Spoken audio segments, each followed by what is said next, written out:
আমার জীবনে তিনটে মেয়ে আছে। আমার প্রথম বউ নাম হলো সুমি, আমার দুই মেয়ে একটা ছেলে। আমার এই বউটা এমন, সে সন্তান ছেড়ে দিয়ে গেল। তারপরে আসলো দ্বিতীয় বউ নুসরাত।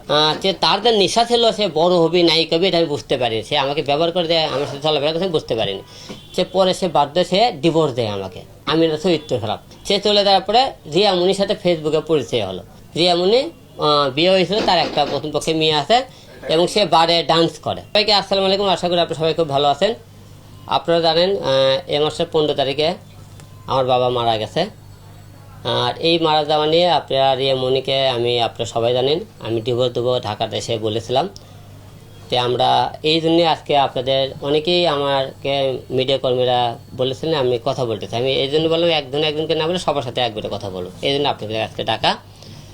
মূলত অনেকেই প্রতিটা লোক মনে করেন নারী পুরুষকে একটা অভিযোগ দেয় তার চরিত্র খারাপ, তারপরে কেয়া করে, এটাই প্রতিটা মেয়ের একটা অভিযোগ থাকে। আমার জীবনে তিনটে মেয়ে আছে। তিনটে মেয়ে, আমার প্রথম বউ নাম হলো সুমি, আমার দুই মেয়ে একটা ছেলে।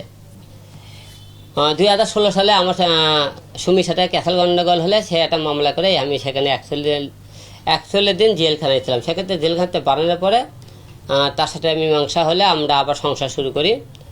তারপরে পারিবারিক আমার আম্মার সাথে মনে করেন তার একটু ঝগড়া হলে রাগ করে সে বাসা থেকে বের হয়ে যায়। যা বলছে তুমি যদি বাসাগুলো আলাদা করতে পারো সেদিন তোমার বাসার যেমন হলে আমি সংসার করবো না। তো বাবা মা বলে ঠিক আছে একটু দেরি করেন, হলে দেরি করো, সংসার নষ্ট করার দরকার নেই, আমি তোমাকে জায়গা দিচ্ছি, তুমি হলে বাড়ি করো। তারপরে আমার বাসার সাথে একটা বাসা ডুপ্লেক্স বাড়ি করতে 2 বছর সময় লেগেছে। লাগার পরে আমরা প্রথম বউকে আনার চেষ্টা করি। সে এই 2 বছর টাইম লেগেছে, আমি বুঝতে পারিনি সে সৌদি এক প্রবাসে একটা ছেলের সাথে সে প্রেম করছে, আমরা বুঝতে পারি বিষয়টা। এই দিন 2 বছর সে সময় নেই। তো পরে আমার মা বাবা সবাই মিলে সে বললো যে তুমি হলে আসো, তিনটে মেয়ে অন্তপক্ষে 2টে সন্তান দিকে মুখের দিকে তাকে হলো সংসারটা করো। পাঁচশো অনেক মেয়ে দেখেছি স্বামী ছেড়ে দিবি, মাগার তার সন্তানদেরকে ছাড়ে না। আমার এই বউটা এমন, সে সন্তান ছেড়ে দিয়ে গেল, আমি না খারাপ বুঝলাম। সুমি বলছি, প্রথমে পরিচয় দিচ্ছি, প্রথম বউ।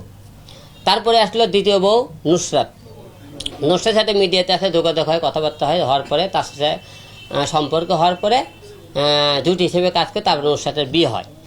নুসরাতের সাথে বিয়ে হওয়ার পরে আমরা কিছুদিন ধরে প্রোগ্রাম করে নুসরাতের সাথে সংসারটা ভেঙে দেওয়ার কারণ সেটাও বলতেছি, কী কারণে ভেঙে গেল। আমরা রমজানের আগে কিছু প্রোগ্রাম করি, মনে করি এখন না, নুসরাতের যখন সংসার হয় 2-2.5 লাখ টাকা প্রোগ্রাম করে বাসায় আসার পরে সে নুসরাতের কিন্তু বিয়ে হয়েছিল, তার প্রথম পক্ষে একটা ছেলে সন্তান আছে, আমার সাথে দ্বিতীয় বিয়ে তার। তো বিয়ে হওয়ার পরে 8 বছর ধরে সে বাসায় যায় না। সে বাসায় যেতে চাইলে তো করলে কিছু টাকা আলে বাসায় দিলে, তো এমন করে 30,000 টাকা তুমি চলে যাও মার্কেট করো, করতে না সে 50,000 টাকা নেবে। তেমন কোনো 1 লাখের পরে এমন করে তুমি সব টাকা চলে যাও। পরে সে বাসা থেকে 1,20,000 টাকা নিলে বাসা থেকে বেরিয়ে চলে যায়। আমি কই রাগ করে গেছে, কদিন পরে আমি ঠিক হয়ে যাবো। তারপরে সে স্বামীর নামে একটা ছেলের সাথে বিভিন্ন জায়গাতে স্টেজ প্রোগ্রাম না মিউজিক ভিডিও এই সমস্ত কারণ শুরু করে। আমি সেই স্বামীর ভয় দেখাই, তাকে মনে করেন ওই জায়গাতে ফিরানোর চেষ্টা করে। আমি কোনো তুমি এখন পর্যন্ত তার বউ আসা, যতক্ষণ পর্যন্ত তোমার বউ আসা অন্য পুরুষের ছেলেটায় তুমি কাজ করতে পারিবে না। আমি অনেক চেষ্টা করছি। পরে সে মনে করেন যে তার যে নেশা ছিল, সে বড় হবি নায়িক হবে এটা আমি বুঝতে পারি। সে আমাকে ব্যবহার করে দেয়, আমার সাথে চলাফেরা করতে আমি বুঝতে পারিনি।